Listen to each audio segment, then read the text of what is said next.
Mutton की सब्जी। संजू अपने माता पिता व बहन के साथ चंद्रपुर शहर में रहता था।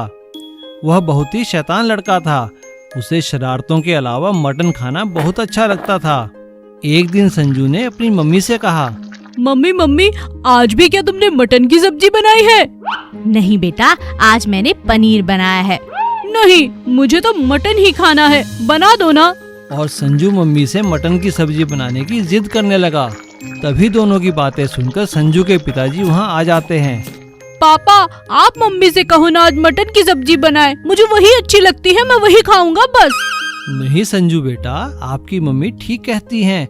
रोज रोज मटन खाना ठीक नहीं है। कभी हमें शाकाहारी सब्जी और साग भी खाना चाहिए। और आज तो आपकी मम्मी ने पनीर बनाया है, आज पनीर खा लो, कल मटन बना देंगे। नहीं, मुझे तो मटन ही खाना है, बना दो ना। अभी वह लोग ये बातें कर ही रहे थे, तभी अचानक संजू के दादाजी जो गांव में रहते हैं वह आ जाते हैं। उन्हें देखकर संजू के पापा कहते हैं, पिताजी प्रणाम, आप अचानक कैसे आ गए? सब कुशल तो है ना? प्रणाम पिताजी, कैसी तबीयत है आपकी? आज कैसे आना हुआ? अब कुछ दिन आप हमारे पास ही रुक जाइए। खुश रहो बच्चों, मैं तो शहर फसल बेचने आया था, सोचा तुम्हारा हालचाल ही पूछाऊं। लेकिन आज रात तुम्हारे पास ही रहूंगा क्योंकि अब काफी देर हो गई है। दादाजी कैसे हो आप? क्या है इस डब्बे में? क्या लाए हो मेरे लिए? जल्दी बताओ ना। अरे मेरा प्यारा पोता संजू, कैसे हो बेटा? आओ आओ, मेरे गले लग जाओ। देख तो मैं तेरे लिए क्या लाया हूँ। क्या लाए हो? जल्दी बताओ। आज मैं गांव से तुम्हारे लिए ताजा मटन लाया हूँ। लो बेटी, ये मटन लो, आज बढ़िया सी मटन की सब्जी बना के खिला दो। अरे वाह, आप बहुत अच्छे हैं दादाजी। मैं तो कब से मम्मी को कह रहा था, इन्होंने कल भी मटन की सब्जी बनाई थी, आज फिर मुझे मटन खाने को मिलेगा। ये मजा आ गया, आप बहुत अच्छे हैं। और इस तरह संजू की मटन की सब्जी खाने की इच्छा पूरी हो गई और संजू के मम्मी पापा एक दूसरे का मुंह देखते रह गए। इसीलिए कहते हैं बच्चों में भगवान वास करते हैं। बच्चे सच्चे दिल से जो मांगे वो उन्हें मिल ही जाता है। आलू चिप्स। एक गांव में राजू और सविता नाम के बूढ़े दंपति रहते थे। रोज सुबह सविता गरम गरम आलू के चिप्स बनाती थी। राजू रोज सुबह आलू के चिप्स लेकर स्कूटर पर जाते थे। फिर वो शहर जाकर दुकानों पर चिप्स के पैकेट बेचते थे और जो भी चिप्स के पैकेट बिकते उन्हीं के पैसे लेते थे और बाकी जो चिप्स के पैकेट बचते थे उन्हें कूड़ेदान में फेंक देते थे। बाजार जाने के लिए उन्हें एक पुलिस चेक पोस्ट से गुजरना पड़ता था। उस चेक पोस्ट का कांस्टेबल भगवान दास बहुत लालची था। वह अवैध व्यापारियों से रिश्वत लेकर उन्हें छोड़ देता था। यदि कोई खाने की चीज ले जाता तो उन्हें डरा धमकाकर उससे ले लेता था और बैठकर खाता रहता था। लेकिन वह चेक पोस्ट के चीफ कुलविंदर को इस बारे में पता नहीं चलने देता था। राजू हर रोज की तरह आलू के चिप्स पैकेट लेकर चेक पोस्ट पर जाता है। आज भी ओवरलोड है, चल फाइन निकाल। आलू चिप्स में क्या ओवरलोड, इसमें तो कोई भार भी नहीं है। तुम रोज ऐसा क्यों करते हो भाई? कितने चिप्स पैकेट चाहिए तुम्हें? चलो ठीक है, तुम बूढ़े आदमी हो इसलिए छोड़ देता हूँ। इतना बोलने के बाद भी वह 4-5 आलू चिप्स के पैकेट उड़ा लेता है। राजू और सावित्री का एक बेटा था पिंटू। पिंटू सुबह शाम दोस्तों के साथ घूमता फिरता, सिनेमा देखता, मजे करता और झूठ बोलकर पैसे भी लेता था। एक दिन राजू बहुत बीमार हो गया। बेटा, अब तुम्हें अपने दोस्तों के साथ घूमना फिरना बंद करना होगा। अब से तुम्हें ही दुकानों पर चिप्स बेचने पड़ेंगे। अगर ढंग से काम नहीं किया तो खाने को रोटी भी नहीं मिलेगी। यह सुनकर पिंटू डर गया और उसने अपनी माँ की बात मान ली। फिर दूसरे ही दिन से पिंटू काम में लग गया और शहर जाकर आलू चिप्स बेचने लगा। लगता है बचे हुए चिप्स के पैकेट के पैसे नहीं मिलते, पर माँ तो पूरा हिसाब मांगती है। बचे हुए चिप्स के पैकेट में बस स्टैंड पर बेचकर कुछ पैसे बना लेता हूँ। और पिंटू बस स्टैंड पर जाकर बस में बैठे लोगों को चिप्स के पैकेट बेच देता है और बस स्टैंड पर कमाए हुए पैसे खुद ही रख लेता है। बेटा, क्या तुझे खर्चे के लिए पैसा चाहिए?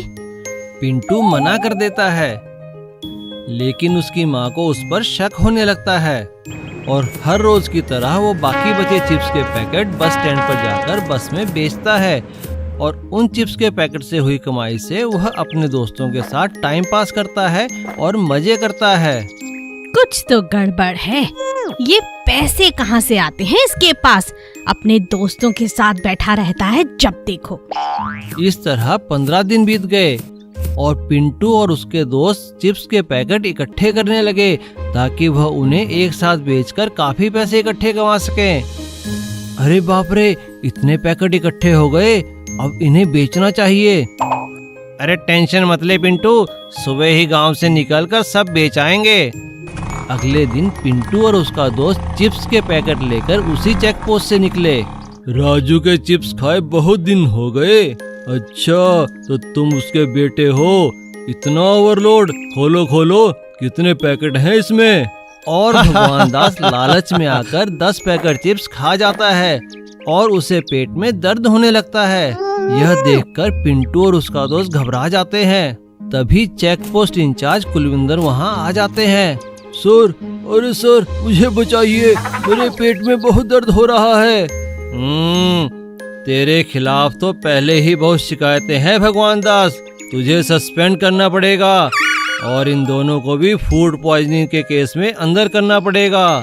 और पिंटू और उसके दोस्त को जेल हो जाती है। सीख, गलत काम करोगे तो जिंदगी में कुछ भी हासिल नहीं कर पाओगे। जादुई चाबी। एक जंगल में एक महल का खंडहर था। वहाँ कोई नहीं रहता था।